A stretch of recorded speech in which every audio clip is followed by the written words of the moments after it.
सरांनी हा विषय खूप छान घेतलाय तसा.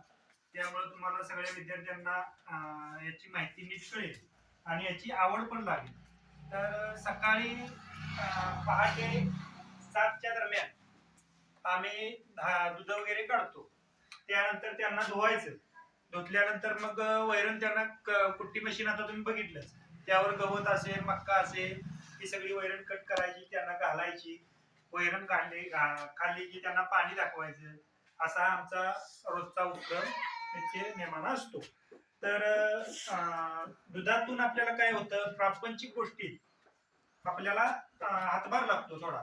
एक शेतीसाठी हा साईड बिझनेस म्हणून म्हणजे जोडधंदा म्हणून हे चांगला आहे.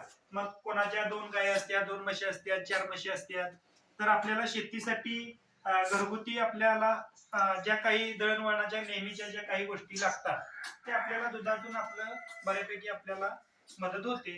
10 दिवसाला आपल्याला पाहतात पैसे येते. मग असं सकाळ संध्याकाळ त्यांना काही जास्त वेळ द्यायला लागत नाही. सकाळी 1-2 तास, संध्याकाळी 1-2 तास, दिवसभर आपण आणि आपल्या शेतीची कामं बघू शकतो. तेव्हा हे गोठ्याचं जे काय आहे हे खरोखर शेतीसाठी एक उपयुक्त आणि चांगलं आहे. आपल्याला त्यातून खूप मदत होते आणि बऱ्यापैकी चलन जे असतं म्हणजे आपला जो खर्च असतो तो आपल्यावर खर्चाचा भार जास्त येत नाही. दुधातून आपल्याला 4 पैसे मिळतात. 10 दिवसाला आपल्याला बिलं येतात. त्यातून आपला खर्च सगळा होऊन जातो. त्यामुळे अडचणी काही उद्भवत नाही.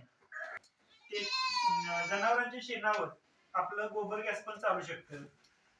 आपल्या शेतात खत टाकल्यामुळं शेतीचं पण पोत सुधारतो. शेतीला आता सेंद्रिय खत घालणं गरजेचं आहे. रासायनिक खतानं आता शेतीची प्रत जी आहे ती पूर्ण खालावत आहे. त्यामुळे सेंद्रिय खताची आताच्या शेतीला खूप गरज आहे. त्यामुळे आपल्याला जी भाजीपाला आपण जे शेतातून घेतो तो पण आपल्या आरोग्यास पोषक ठरतो. त्यामुळं शेणखत शेताला पण घालणं खूप गरजेचं आहे. त्यासाठी जनावर आपली असली की आपण ते शेताला शेणखत वापरू शकतो किंवा जनावरांचं जे हे आहे म्हणजे तो पण आपण फवारू शकतो.